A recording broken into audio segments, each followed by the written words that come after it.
Now, before we started recording, Andrew DM'd me something on Twitter, and I thought I would share it with everyone. So basically what he said was, yo, my girlfriend just broke up with me, so I stole her wheelchair. Guess who came crawling back? LOL. Dude, what is wrong with you? I mean, I needed a wheelchair, I have a sled, it was raining, good density. What the fuck am I talking about? That's just terrible. Episode 10 of the Mets Weekly Podcast. Mets fans, welcome to 60 minutes of brutal honesty.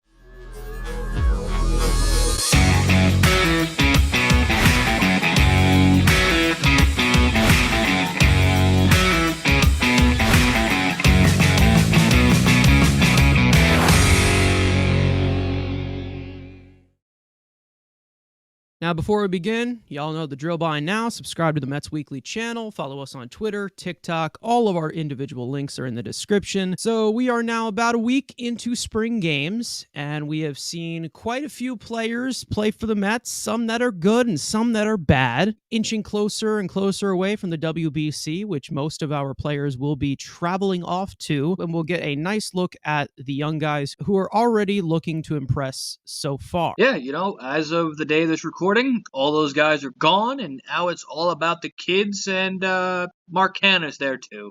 But again, the kids have been amazing. We've seen some power, which, like seeing some fat nukes.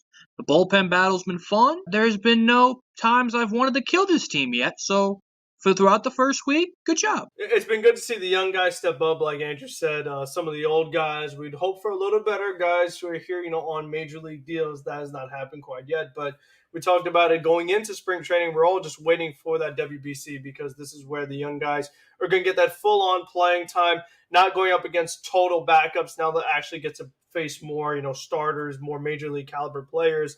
And then, we'll see how our guys do over there.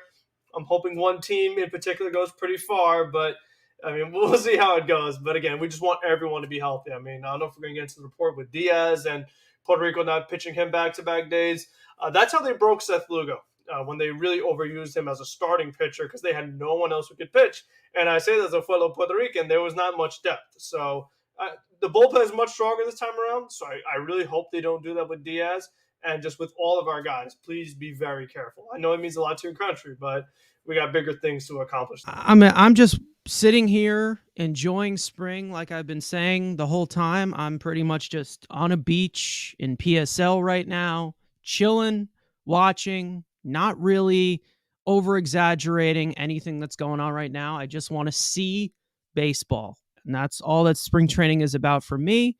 And I also want to see the young guys, and that's pretty much it. So let's talk about what is going on with the Mets this week. And we're going to start with the hot topic. Kodai Senga just made his spring debut against the Cardinals. He started off a little bit rocky, walking the first two batters, but he settled in, struck out two, and he gave up just one earned run, which was a solo home run by Tres Barrera. Senga threw 42 pitches, registered 24 strikes, with his fastball reaching up to 98.6 miles an hour in 2 innings pitched. Again, spring training results do not matter, and most of us and most people realize that they do not matter, but there are still some that will say, oh, we gave up a homer.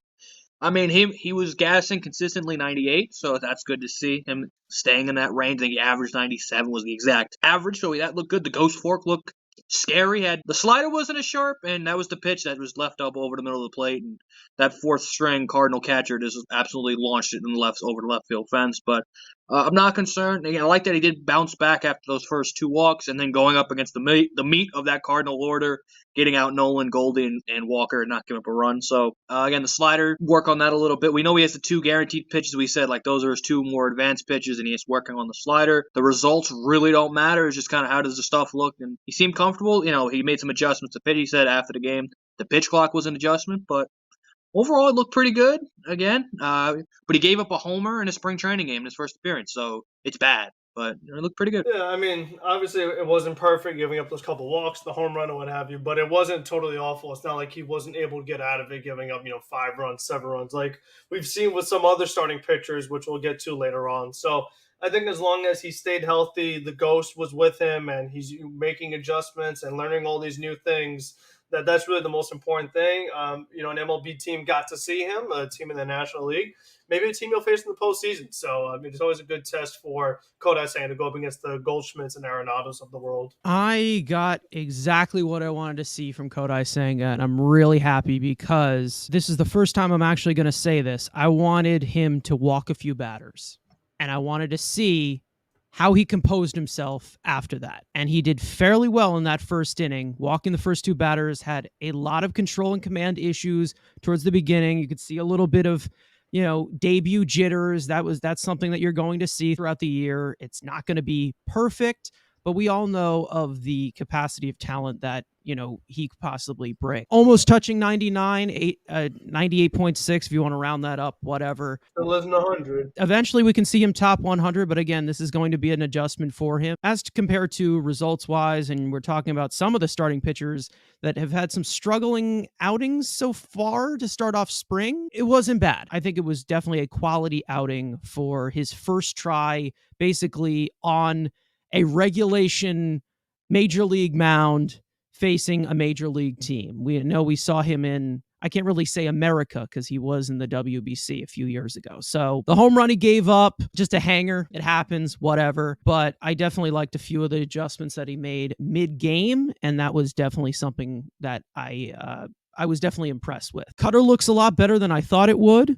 He definitely has a little bit more of a wide selection of pitches than I thought that he would. Maybe it's just, something that he just needs to work on. But it was a successful debut for someone who is adjusting to a lot. Not only just a new mound, new balls, new this, new that. You have new rules coming into the major leagues that no one's ever used before. So a lot of adjustments have to be made, and I think he did a fantastic job.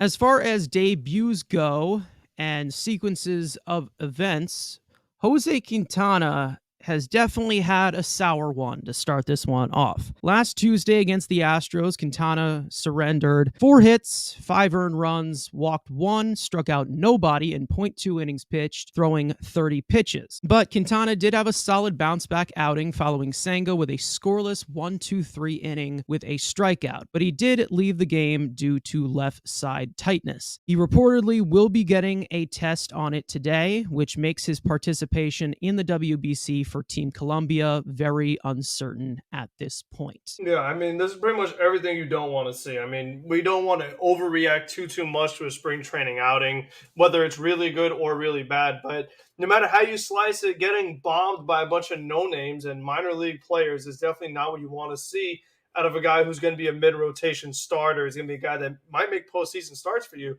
And then the thing you really don't want to see is an injury. And that happens. And here's a guy in Jose Quintana. I've talked about it so much, but he was someone, career started really good. He really struggled, and then he had that resurgence with St. Louis. He was really healthy and really effective. And this past week, he was neither. He was hurt and not effective. So we really don't want to see him regress back to the Jose Quintana before the St. Louis Cardinals. I mean, because we already have the injury concerns with just about everybody else in the rotation, maybe outside of Senga, that Quintana was one guy we're hoping could be that innings eater guy that just makes the start every 5 days. So him having side tightness and things like that. And like I've said before, it's like, oh, well, is he still going to pitch for Colombia? It's like, if I'm the Mets, I don't really think I would let him. I mean, if it's uncertain, it should be no. I mean, no matter what the scenario is. Again, I think the Mets, they just got to think about their priorities. I know guys want to represent, but you just have to be very careful. If you're in win now mode, you don't have that much starting pitching depth as it is. I think they just got to be very careful with Quintana and really just take it easy with him. Yeah, like I said with Senga, I don't really care about the results of it. His stuff didn't look good. It's not like we're saying that, like, oh, the stuff looked good. He's just leaving that ball up and getting slapped around the ballpark. But yeah, he had a nice bounce back today. But of course, now he's injured. And again, we made it clear that Bassett was the innings eater. He was supposed to be that Bassett replacement. And hell, already injured, probably knocking him out of the WBC. We've seen guys be taken out for lesser injuries like this. If this is just kind of a side thing, he'll probably be taken out. This is supposed to be the guy we're supposed to trust. The first start, who really cares? Getting bombed, whatever. But the injury is a bigger thing. Again, if this is a short-term thing, fine. But if this is, like, again, the nagging injuries of, oh, it's the side. But last year with the Mets, we saw a side. It ended up always seemed to be in the oblique. Hopefully it is not that. You need some consistency, and he was supposed to be that guy in the rotation. and you didn't even last the first week of spring training. This, I would say that out of the top 5 of Verlander, Scherzer, Senga, Quintana, and whether it is Carrasco or somebody else you want to plug in there, I did not expect Jose Quintana to be the first one to go down or have an injury concern. What I was hoping from him is I did not need him to be the Bassett. I wanted him, obviously, just to give me innings. I wanted him to be the John Neese. That's what I wanted from him, right? The guy that digs you through the trenches when you need him most. That's all I need for him to back up the top of the rotation.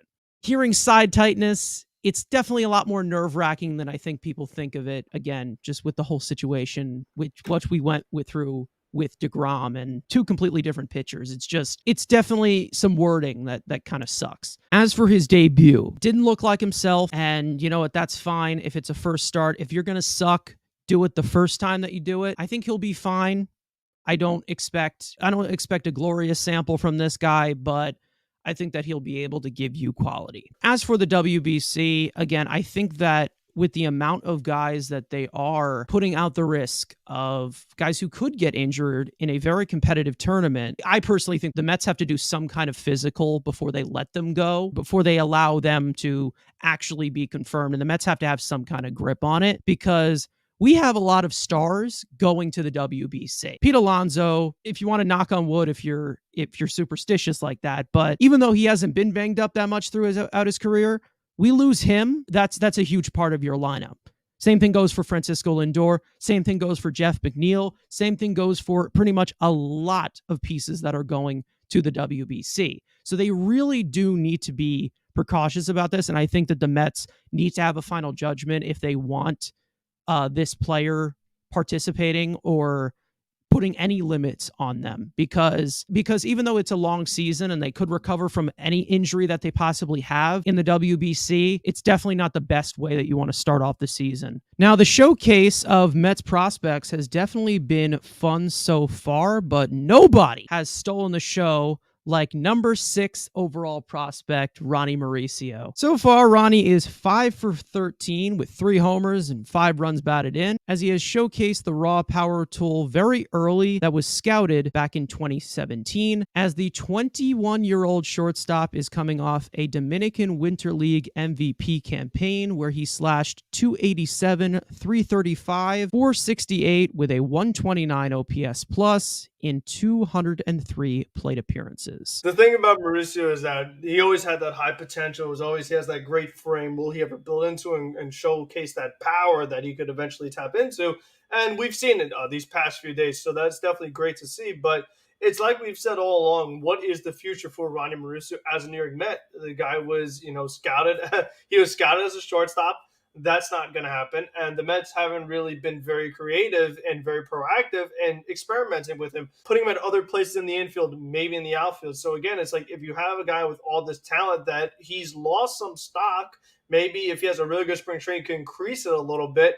As I've said a million times, I think he should be traded, and he should be traded for some form of pitching. Or if you're going to make a big splash, a la Ohtani, whoever, Mauricio, I would think, have to be part of that. So I think it's going to be up to the Mets that if he continues this great spring, he continues showing that power, well, what are you going to do? Are you just going to keep him in the minors doing nothing? Is he just going to be a bench player? I mean, that's what I'm most concerned about. So I'm glad that Mauricio is continued to grow, physically, and then you just see the improvement in him along with it. So I just want to see where it goes from here. What is the plan? Because they don't really say. I mean, they haven't really been keen either way. Like, oh, well, they're never going to say, all right, they're going to trade him, but they're not like, oh, he's going to be a utility guy. He's going to be a third baseman. They don't say anything. So that's what's always been the most concerning thing to me about it. How dare you be so negative?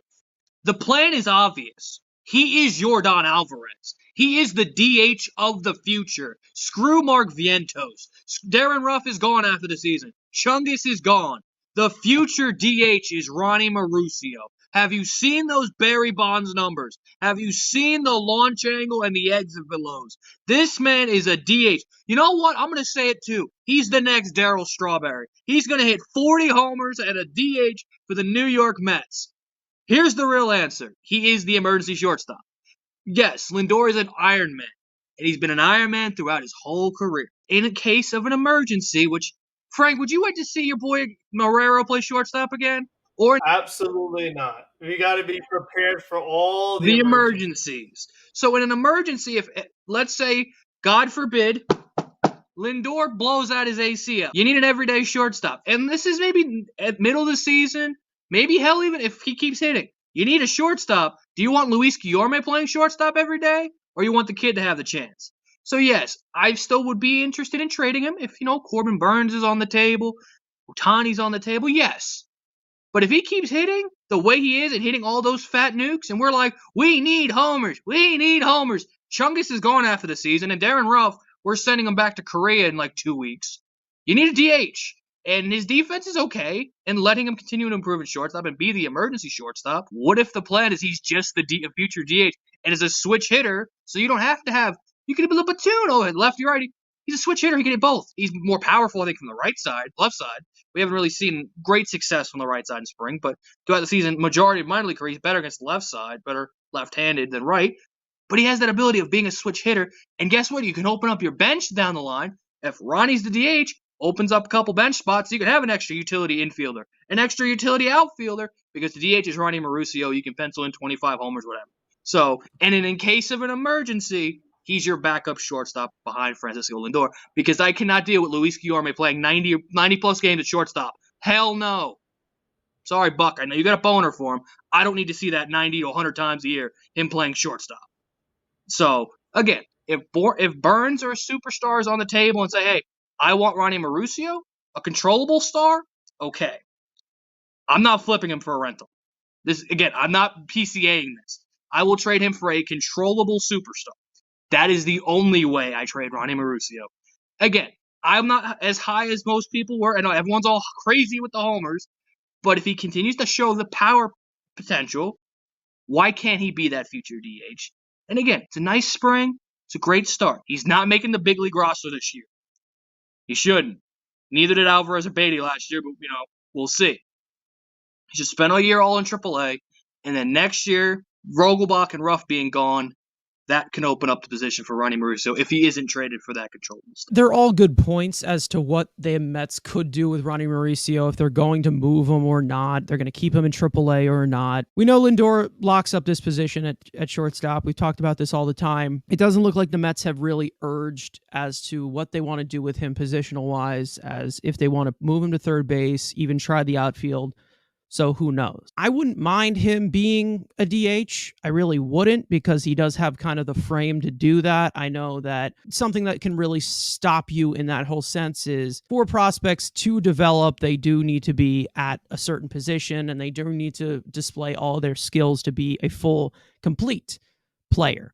We saw this with the guy that he's being compared to now because of crazy Mets fans in Yordan Alvarez. Yordan was playing first base in left field when he was called up as well. So he could be built like a pure DH, but he's probably going to have to still play a position to full on develop his game and be the player that we're expecting him to be. I don't mind putting him at DH, but I think that we've already been at an established point where he's kind of just a shortstop. Again, they have not changed any position. But all I can say is that if he keeps displaying this ridiculous power throughout all of spring, because we are only at March 5th, March 6th, plenty of spring training to go. If he continues, and let's say that home run total goes from 3 to 11, I would definitely consider the possibility of having this guy as a possible bat. Will they do it? I don't think so. Buck or Epler or whoever it is has such a man crush on the platoon of Vogelbach and Ruff, but it definitely opens up the flexibility, and I think that they should consider it. He has not played any AAA yet, so I think he's going to start in AAA,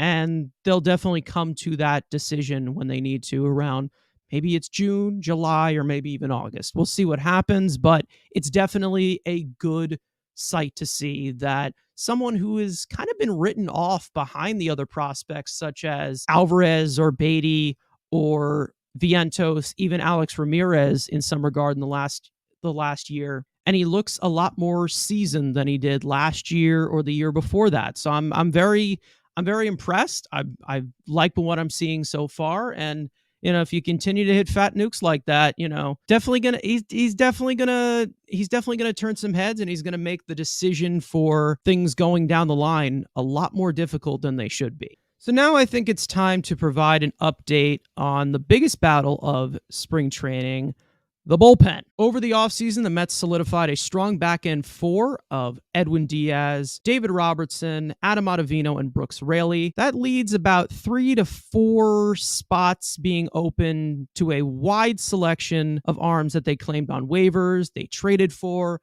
or signed to a minor league deal. We've seen about 99% of those arms so far this spring. So I guess let's deal out some kind of leaderboard of guys that you liked, some that you disliked, some that you think could be in a possible role. Yeah, I mean, the guy that I've been looking forward to all year long, I've talked about him a couple times, but John Curtis. I really like what I've seen with him. I liked him in Tampa Bay. I thought that was a really nice signing. The Mets did something I think the Mets should do more of.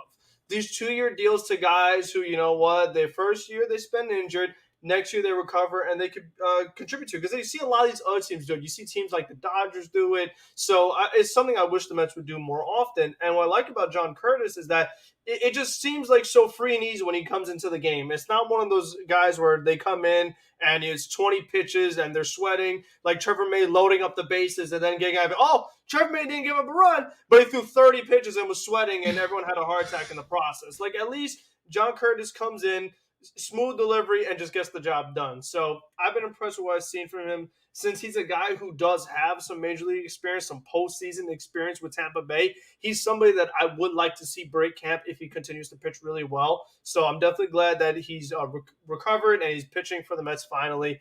Sam Coonrod has impressed me. I didn't expect much from him. Well, wasn't really sure what to expect, but he's pitched well so far. So he's someone I would definitely consider. Other than that, it's tough with these away games. You don't really get to see them. So there's no one else that like completely jumps off the page. I'm like, oh my gosh, this guy has got to make the team, or this guy can't make the team at all. So I don't really watch it. I'm an old man, so I don't have these MLB this and prospects that to see all these away games, all these illegal streaming services and such. I'm a law-abiding citizen. Well, for a guy who doesn't fall asleep after the third inning, we got some other guys, which, obviously John Curtis has been, like I said, has been lights out. Sam Coonrod has pitched amazing, 5 strikeouts, 1 walk in 4 innings of work. Again, we're Franklin about sports, saying there hasn't been guys who've been dominating. What about Jimmy Yacobonis? 3 innings, 5 strikeouts, no walks. Like, just coming in, razor blade slider, just cutting dudes down. Another, William Woods. I know he gave up a homer, I believe in the Astro game was the first time he actually gave up a run. But William Woods has looked great as well. And then, obviously, the monster truck that is Bryce Montes de Oca, just cutting guys down. That first appearance did walk a few guys. But you get that with Chunger. 4 Ks today, 2 absolute punchies, throwing 100. Again, you're starting to see the Epler crew that brought in those heavy sliders, some velocity, some young guys. Again, most of these guys ending up in Syracuse to start the season. But we damn well know we're going to need like 40 pitchers this year. And this group of guys is better than Yohan Lopez. Even Steven Nagosic has been decent this year in the spring. Yes, he's not great, but Nogo's been decent and probably going to make the team because of him being out of options. But hey, once he has, a couple of bad starts, he gets DFA'd. There's another elite class of young, controllable arms for the Mets to use to call up instead of going to Nate Fishers and the Yohan Lopez's and those types of guys. Epler has done again, we can complain about the power, but he did do an amazing job this year bringing in these young, cost-controllable. I mean, I've definitely been excited to see a lot of these arms because they definitely made a lot of additions this offseason. I just wanted to see how deep we can build a depth chart beyond the 26-man roster on opening day. And there's definitely been a lot of good performers so far. And I'm going to tell you right now, the waiver claims have looked good. I can also say one thing, that Sam Coonrod has been very, very impressive. I liked him. He's throwing a lot harder than he was last year. Jimmy Yacobonis, I've been loving what I'm seeing so far from him. There's also, William Woods has been fine. nothing too crazy. I've also have enjoyed John Curtis as well. I think that he looks a lot better. He looks healthy. He looks good. I think Jeff Brigham's been fine. Obviously, Bryce has been ridiculous. He was walking a few guys in his first thing, but I need him to tunnel well, and that's all I need. And just throw competitive pitches, and that's what he's been doing so far. Drew Smith has looked. Drew Smith, you haven't really seen much of a change from him. Once it catches up to him, it'll catch up to him. TJ McFarland has been kind of disappointing so far. Overall, we've definitely had a good selection of arms that have performed well so far, but there's still tons and tons of time to go. I think if you're looking at a top of the leaderboard, the cost controllable arms, they're definitely in more of a uphill climb, but if I were to fill in those spots right now, it would be Montes de Oca. Obviously, I'm a big fan of him. I'd probably go John Curtis and then possibly Brigham. That's what I would probably go with. So what would you guys put right now at the top of your leaderboard? 3 or 4 guys that can fill the rest of this bullpen. Coonrod is number 1, Bryce 2, Yacobonis 3, Curtis 4. If it's up to me, Montes de Oca is number 1 because he's a guy that actually pitched for the Mets last year. So I was looking more so at the new guys, like guys that our first time seeing them in a Mets uniform. So Montes de Oca is at the top for me. Again, I lean experienced John Curtis. Then I would go. I'd actually probably go Yacobonis over Coonrod only because, again, even though Coonrod's been good so far, I still just have the memories of this guy being absolutely brutal for Philadelphia. You know what I mean? So I don't want to just completely be like, oh, he's fixed. It's all better now. So I still need to see a little more. So I'd probably go Yacobonis over Coonrod. So that'd be my. Okay. Anybody else that you also plug into there, like a fourth? Tommy Hunter. I think, again, I know Tony hasn't been crazy about him, but I think he's been fine, and I think he's no one kind of like Nogasek where he'll only have so many options. So you're kind of going to have to start the season with him and just to see if he could remain in the organization or not. So again, as the old guy, I lean old guys, I lean veterans, guys who have been there before. So then I'd probably put Tommy Hunter number. I'm trying to think if there's anybody else that we're missing here because they have so many freaking arms that they brought in. We still haven't seen Writings. Writings has not made an appearance. Writings has not made an appearance. No, that's literally everybody else has made at least an inning of work.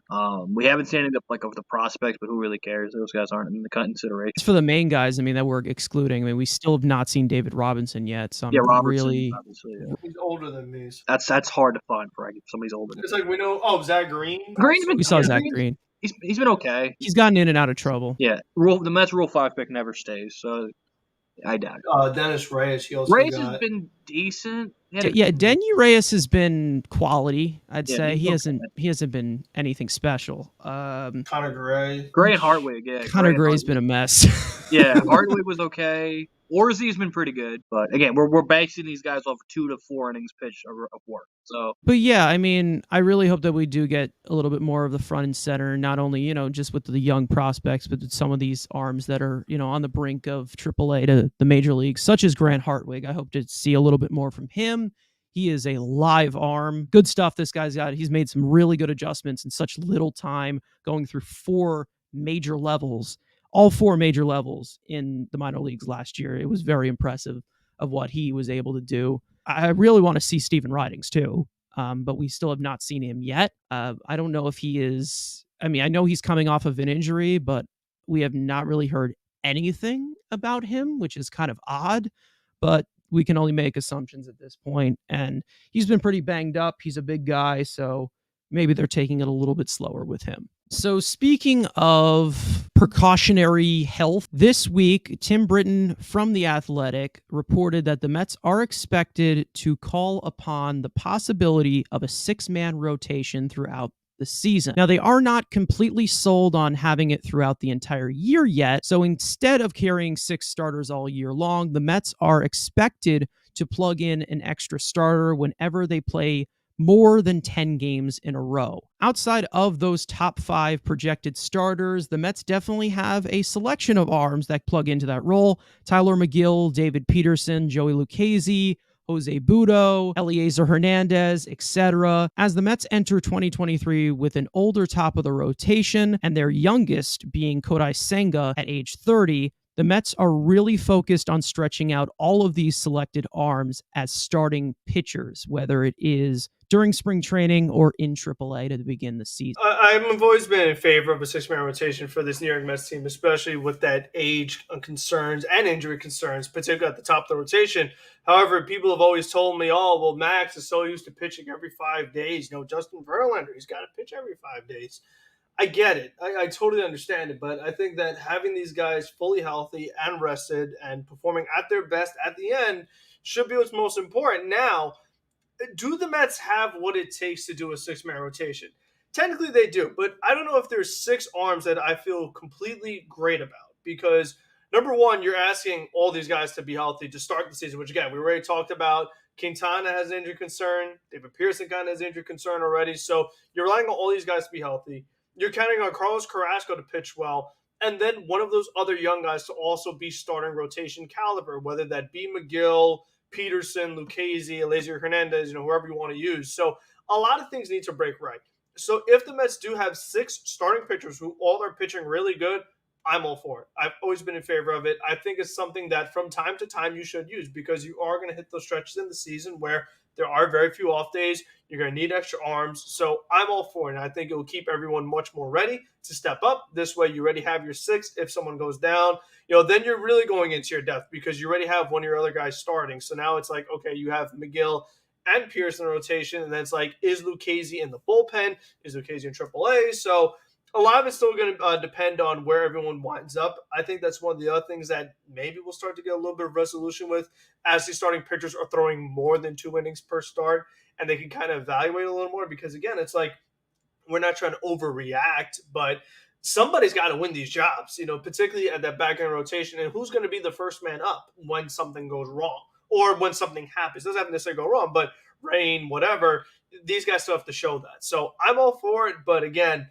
I'll believe it when I see it. I need all these guys healthy and all of them pitching well. I don't want to just do a 6-man rotation and the 5th guy, it's this guy to be bums, just to keep the other guys healthy. It's like you want it to work out where they're healthy and effective. That's pretty much just that was pretty much my only concern, to be honest, of this whole 6-man rotation was how would it be approached with Scherzer and Verlander, obviously, because they're more of accustomed to pitching every 5 days. They're a lot older.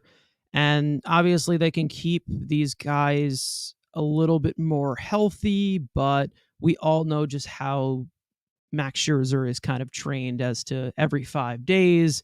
He just has this ongoing flow that he likes to do every single week. So that's just kind of his thing. Also, you got to put this in for Senga. He's used to a 6-man rotation. That's what they do in the NPB. They pitch in a once a week kind of rotation. So yes, it would help out Verlander. It's going to help out Scherzer, try to keep them healthy, and then obviously with Quintana, the veteran arms. But also it kind of would keep Senga in somewhat rhythm because he's used to pitching once a week in a 6-man. Yes, they've made it clear it's not going to be every single time through the rotation. But, let's say it's once or twice a month. The Mets are doing this, going with a 6-man rotation. It would put Kodai back kind of in a comfortable position. He's used to pitching once a week. So if you go through a 6-man rotation, it helps him as well. Again, I have no problem with them doing a 6-man. Yes, you have the question marks with David Peterson, Tyler McGill. Can you trust those guys? Joey Lucchesi. And then if those LAAs are Hernandez, and then you're going to like Jose Budo as that next guy up. If, in the dog days of summer, that's the next man up, barring they make another, sneaky waiver claim or trade, before the end of spring training, which, again, that could be possible. We'll see. We're not there yet. But, again, I don't hate it. I mean, I've been against it for a while. Like I like the traditional 5-man, but especially with the age of this rotation and having Kodai Senga, who's used to it, I'm easing up on okay, fine. But, again, you're trusting David Peterson and Tyler McGill, one, to be healthy, and let's say one of these guys takes the job and runs with it, but with both of those guys, Peterson already being hurt, Quintana already hurt as well, and then we all know about Tyler McGill's injury history.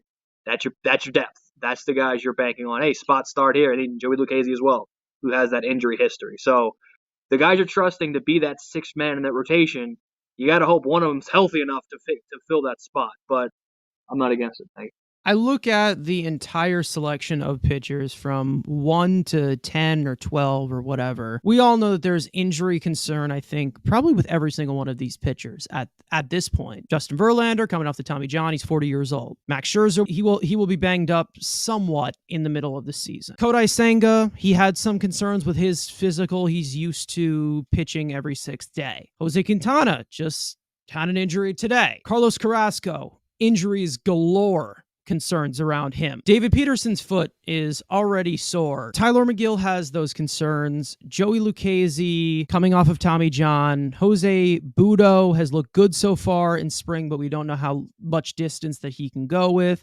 Eliezer Hernandez, whatever. With this whole situation, from I'm looking at it, I am really missing Trevor Williams a lot. I really am missing Trevor Williams because if we are playing 10 games in a row, we have a rain delay, we have a this, we have a that, a game gets suspended because of rain, of this and that, you have to plug these guys in. Trevor Williams was doing that role and he was excelling at it. So who is going to replace him, not just in the bullpen or not just in this and in that, but who is actually going to step up? And I don't know who is going to, and that's the reason why I wanted to bring Trevor Williams back, especially with the deal that he got, but that's long gone. Definitely going to be interesting because I think that we have concerns about every single one of these pitchers, whether it is about skill or health or consistency or whatever it is. We already seen a little bit of unpredictable things happen so far because the last person I expected to get injured just got injured today in Jose Quintana. So who knows what is actually going to happen with this rotation, with them being older. That's another factor as well. So now that brings us to studs and duds. Games are going on, and we brought this back last week, basically basing it off of somebody that caught our eye and has played fairly well, and somebody that's caught our eye is playing like absolute garbage. I'm definitely going to go with the guy that I've been very hard on for a while now, Mark Vientos. I think, it's one thing you hit 2 home runs a game. Oh, wow, spring trades. But not everybody's a home run that's 469 feet. Okay. You need some extra power to hit one that far out, especially if you're not playing in Coors Field or an MLB The Show ballpark with increased elevation or something like that. So that definitely has caught my eye. He's one of those guys I could talk about earlier, Mauricio. What does the future hold from him? What is the plan for Ronny Mauricio? I mean, he's played mostly first base in spring training and DH and things like that. So, again, it's like, I guess they're going to give Darren Ruff a try. I don't even think they should. I'm ready to just commit to Vientos. I'm totally fine with it. I don't count on the old guy who's getting older and is hurt to all of a sudden bounce back. Meanwhile, the young guy is motivated and he has the potential. Like, give him a chance.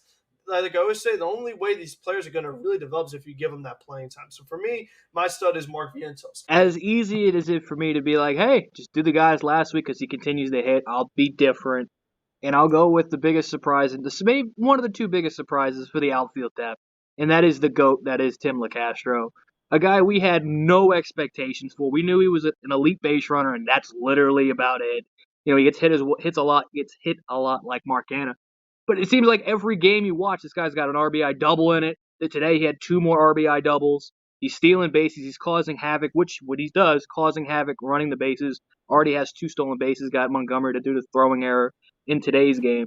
Again, it's just a guy we had no expectations for. We thought Travis Jankowski, like, guy who can barely hit the ball on the ground and just run.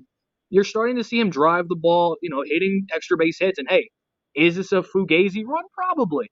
But, Tim LeCastro is one of these guys that, hey, Marte's hurt. He's going to make his debut next week. We know Brandon Nimmo's injury history. This is a guy we'll probably end up seeing at some point throughout the season. And again, he's a nice little spark plug player. Is he great? No. But he's impressed me, especially with the low expectation that we had for him even coming into the spring training, to be hitting 352 in 17 ABs. Pretty decent for a guy you're just like, oh, he's just a runner. I got Jimmy Yacobonis. We talked about him just a few moments ago, but he looks fantastic. As for somebody who, as for results-wise, is not done fairly well at the major league level, he definitely looks like he's got some mojo building up right now. Slider is disgusting. He's got incredible stuff. He's just got to learn how to locate it, and he's looked pretty good so far.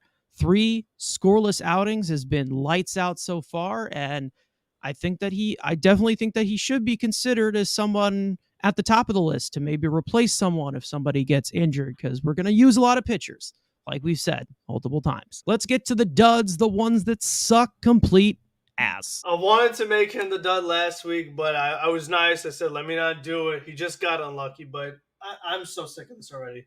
Tommy Pham. I just can't take it. The guy, he just isn't very good anymore. And I mean, we told you a long time ago, we warned you about it. We said, don't do it. And they did it. He got his first hit today. Yay. What about the other 15 times? Because, the first game, he hit some balls hard, good Acevedo, but there's just far too many strikeouts, far too many at bats where he just looks like he's not very competitive. Like, if you're going to make outs, at least be productive, at least do something. And don't even get me started on the defense. I mean, they tried him in center field a few times, can't catch anything that's a hit right at him. So it's very frustrating because even though he could have a terrible spring, even if that's his only hit for spring training, he's still going to make the team. That's what worries me, is because we're like, oh, the Mets had to sign him because they have just this hole of guys who need to hit left-handed pitching and could play the outfield. And he kind of hits left-handed pitching and he just barely plays the outfield. So the Mets need to sign him. He was signed because of how awful everyone else is, not because of how good he is. And it just frustrates me that no matter what, he's going to get plenty of playing time, and I just don't expect much out of him. As we've said a million times, these guys that are past 35, they're not going to turn the clock back. It's not how it works. So I'm concerned, and I'm just already tired of watching him. Yeah, I mean, obviously Pham has been a disappointment. There's two guys here that I'm picking towards, and one, they're both related to you, Frank. It's your favorite player and the free agency signing you hated the most. I'll go with Omar Narvaez because I'll give Escobar a little more leeway than I will with Narvaez. Got his first hit, and it was a blooper that got a skyballed single against the Marlins yesterday. But he's just coming up. He's 1 for 11. I think he's at 9 strikeouts already. Again, a guy who you potentially can see a bounce back offensively. Yes, he's a defensive first catcher now. Throughout his career, he was offensive first. We were hoping to finally see some of that offense again, but you're not seeing it early in spring training. Again, it's been a week of spring training. He could get hot and, go back to being Omar Narvaez. But just the ABs he's been taking, it's like 3 pitches, 3 swings and misses, or he's getting behind and then chasing a slider down and in. So it's not competitive ABs. Eduardo Escobar is close as well. His only hit being a pop-up that was dropped by the Nationals and a bleeder. So he's got 2 hits. But I'll give Escobar a little bit of leeway because, again, he's probably, as much as I don't want it to be, he's going to be the starting third baseman most likely on opening day, even though Beatty is making his life harder and harder by the day with Beatty continuing to hit. But Beatty's defensive struggles continuing, so he will probably still get that edge. But again, it's just been Narvaez, just ABs are just not competitive. And this is a guy that maybe you would expect a little offense from. He's just not giving you MLB caliber ABs. Well, I'm going to take the other one that you just listed out, and I'm going to double down from last week and say Eduardo Escobar because it's the same Eduardo Escobar that I have expected every goddamn day. And not to mention the guy that is competing for the job at third base in Brett Beatty, who is playing fantastic so far this spring. May be a nice guy. He may make funny videos. He may make people laugh, but he's not that good of a baseball player. And I've said this for about a year now. And like we always say, as he gets older, as he gets this, as he gets that, he's not going to get any better. He had one great month of September. Fantastic.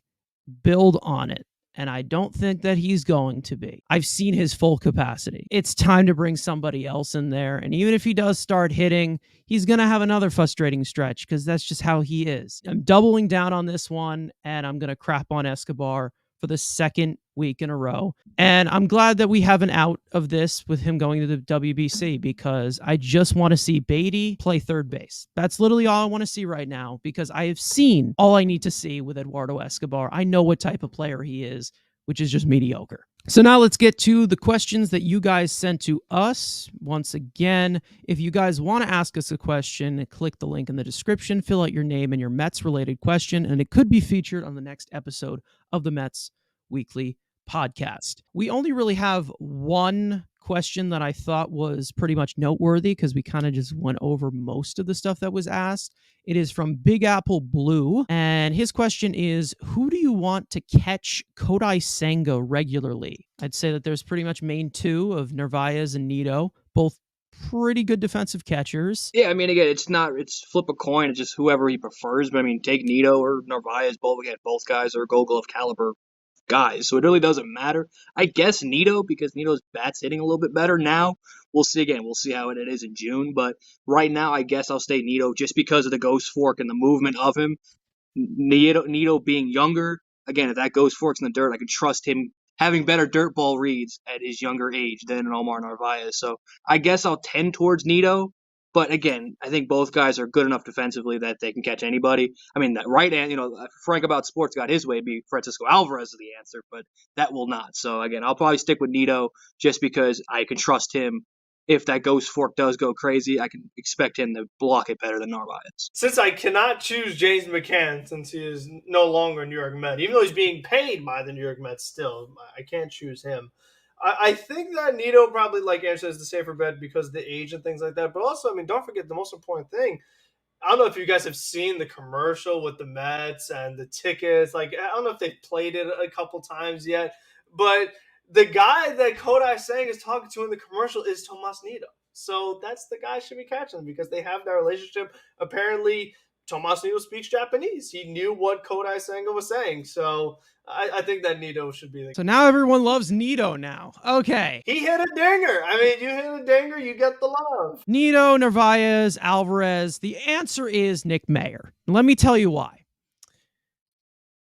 I can't really tell you why. I think Nito can probably do a little bit better with more younger guys or guys who are rookies or whatever it is, because I think that he's had his fair share of time of flipping between AAA and the major leagues like most recently, and he's done well with more younger pitchers. Narvaez, I think, is a little bit more of a veteran catcher and a more seasoned vet where he could catch anyone, but like he's most likely there for Verlander or Scherzer or Quintana. Narvaez is basically here as a favorite catcher to Corbin Burns. That's why he's here. So we're going to lure him here at the trade deadline. But other than that, I think Nito probably does better in this sense, but we'll see because, again, I am curious to see with the communication with Kodai Senga. It looked good today, but we'll see what happens. So that brings us to the rapid fire stories. Baseball America has ranked the Mets farm system as the 5th best in all of baseball. It's really taken a notice to how the Mets have deepened their top 30 after just one June amateur draft last year. Former Mets minor leaguer Janeshwi Fargas has been added to the Team Puerto Rico roster for the 2023 WBC. Fargas is now 28 years old and spent time in AA and AAA in the Mets system in 2022. Former Mets pitcher Marcus Stroman has hired former Mets general manager Brodie Van Wegenen as his agent, joining Rock Nation. BVW was the Mets general manager at the time that traded for Stroman at the trade deadline back in 2019. Mets all-star right fielder Starling Marte is expected to make his return to the Mets lineup this Friday. Marte underwent core muscle surgery this offseason, but is expected to still be ready for opening day. Mets pitcher David Peterson suffered an injury from a comebacker off his left foot during a game on Saturday. Peterson's CT scan the following morning came back inconclusive, as Buck Showalter reported that Peterson is still very sore. He is now listed as day-to-day. Mets minor league outfielder Khalil Lee reportedly did not show up to court this week regarding the recent charges of domestic violence. The Syracuse City Court judge warned Lee with a warrant for his arrest if he does not appear in court on April 11th. Parting words for episode 10. We are now in double digits, folks. Woohoo! Celebrate. Yeah, obviously we're losing the guys for the WBC, so the kids will be starting and playing against actual big leaguers and getting ABs versus big league pitching, that's what I would want to see, especially in Brett Beatty's case, because again, he's hitting all these like minor league guys late in games. Now he'll be up against the big boys in the major league caliber arms. We'll see if that Ronny and Beatty's hot streaks can continue going up and starting against those big league arms. I'm just ready for the WBC. I mean, it's long overdue, with the COVID and things like that, but wanting to see it, waiting to see it, so I can't wait for it to get started. That's what I'm looking forward to most this week. Again, hopefully the Mets young players stay well, everyone stays healthy. Don't be stupid. Don't suck. All those things. But I'm just ready for the WBC. Kodai Senga looked pretty good. I'm very impressed. As for this entire rotation, which have been giving up a lot of runs, I think it's panic season and the season's over. But I just need everybody to stay healthy. Don't die for something that is stupid. Like I saw Brett Beatty almost sacrifice his body many times. I need these guys to just stay healthy. Fingers crossed. But I'm also excited for the WBC. Can't wait. Baseball getting into full swing. We're getting closer and closer to opening day, and I'm excited. I think everybody else is. But other than that, thank you guys so much for watching episode 10. We'll see you guys in episode 11 next week. Let's go Mets, and peace out. See you guys.